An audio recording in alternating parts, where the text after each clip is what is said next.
Hello everyone, welcome to 27 and to another episode of the history of RC cars. I started off with the Hornet, which is a fantastic Tamiya buggy. Loads of us has had those, really good memories. The votes show that the next one to build will be a Tamiya Frog, so I'll be doing that next. In the meantime, I had these racing buggies from when I was a kid, and I just had to show you this because it's really interesting. They're really quite cool cars from back in the day. Let's start off with the Kyosho Optima. This is a Japanese-made car. It's one of the first four-wheel drive, hobby-grade racing buggies. 1 to 10th scale, oil-filled shocks all round, double wishbone suspension all round with these top links in place of a wishbone, which are adjustable. This is where I first learnt about camber, positive and negative camber. So if you shorten that link, it pulls in the tops of the wheels and actually gives you negative camber. That gives you more grip and makes the car more nervous. So you can use that in all sorts of ways to alter the way the car steers, oversteers, understeers. You can see here, first of all, it's a rear-engined buggy. That's a throwback really to the two-wheel drive cars that had to have that because they really needed grip at the back. After the Optima, which I think was around the mid-80s, 84 or whatever, most of the buggies that came after, as we'll see, they were actually mid-engined, which works a bit better. The transmission from front to back is driven by a chain. Again, that's something that is quite unusual and quite rare and didn't really last. It's not as efficient as belt transmission, but it is something that's nice to see. The Optima has a steel box section chassis, which is a really nice bit of design. Let's move on to the PB Mini Mustang. PB had been around for quite a while, but they generally did petrol-engined cars for circuits. I think maybe some electric ones as well, on-road stuff. Everyone was really excited when the PB Mini Mustang came out, and it is a really good racing buggy from the time. It never won world championships or anything like that, but it was still quite a successful and a good car. Oil-filled shocks all round, again, although these are plastic, not quite as good as the others.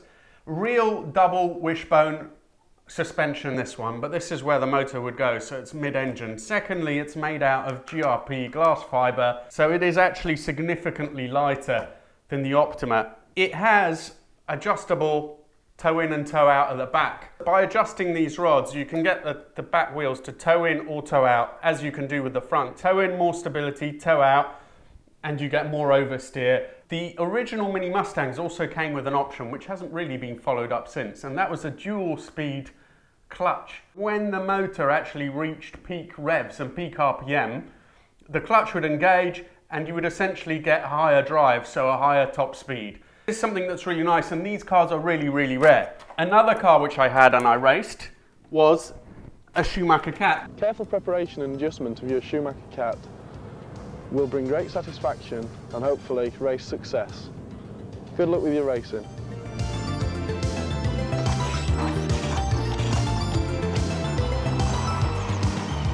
Schumacher is still around, and they made the Schumacher CAT reissue. This is a commemoration of the '87 World Championship winning car, and I just love it. I got a bit carried away, so I bought it. This is a really cool car. This is a World Championship winning car.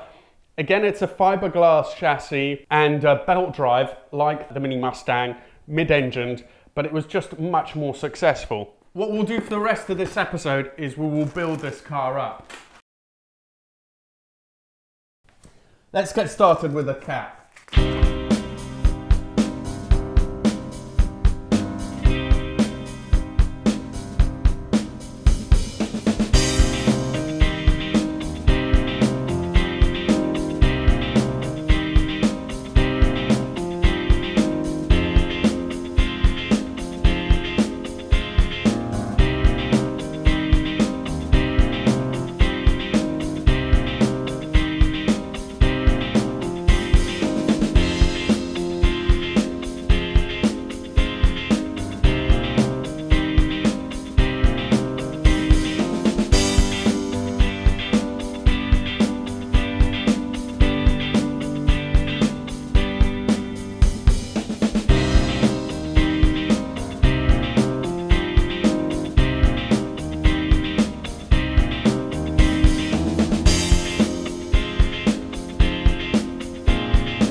it's taken most of the weekend, but I think it was worth it. The modern buggies that are around now, they just look weird. They're all slung forward and stuff, and I mean, I guess this looks weird as well, but I just love this car, and it is finally finished.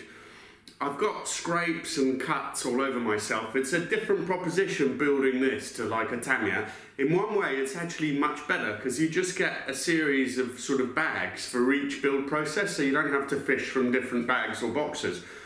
But on the other hand, some aspects of this, like the front gearbox and fitting it in between the chassis rails, was a real pain. Also,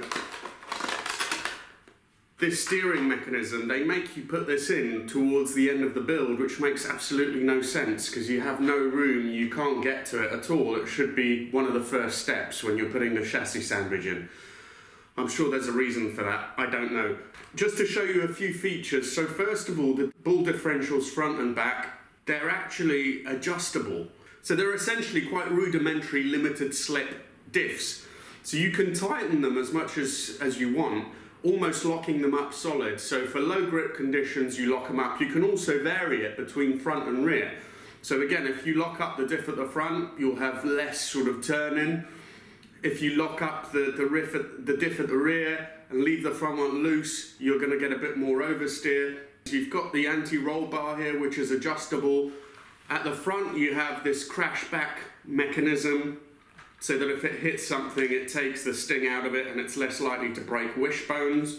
There's toe in and toe out, which is adjustable front and back. The oil-filled shocks mean that you've got really good travel. Preload on the shocks is adjustable with these collars that you can remove and clip back on. Here we have three absolutely legendary buggies from the 80s, racing buggies from the 80s. So the Optima, the first four-wheel drive, the first serious four-wheel drive car, someone probably correct me on that, but I'm pretty sure it was the first serious sort of racing four-wheel drive car. Rear-engined, chain drive, metal spline chassis, interesting little buggy. Then we have the PB Mini Mustang, which was mid-engined, belt drive, and even had a twin-spleed clutch. It was an option at the time, it wasn't actually hugely successful. And then you have the Schumacher CAT, the most successful of all, mid-engined, belt drive. But you have a good evolution here of what happened in the early days. Thank you so much for watching. Please subscribe if you haven't, and keep an eye out. I'm going to be doing a build video on the Frog as requested when I did my Hornet video. So keep an eye out for that, and see you soon.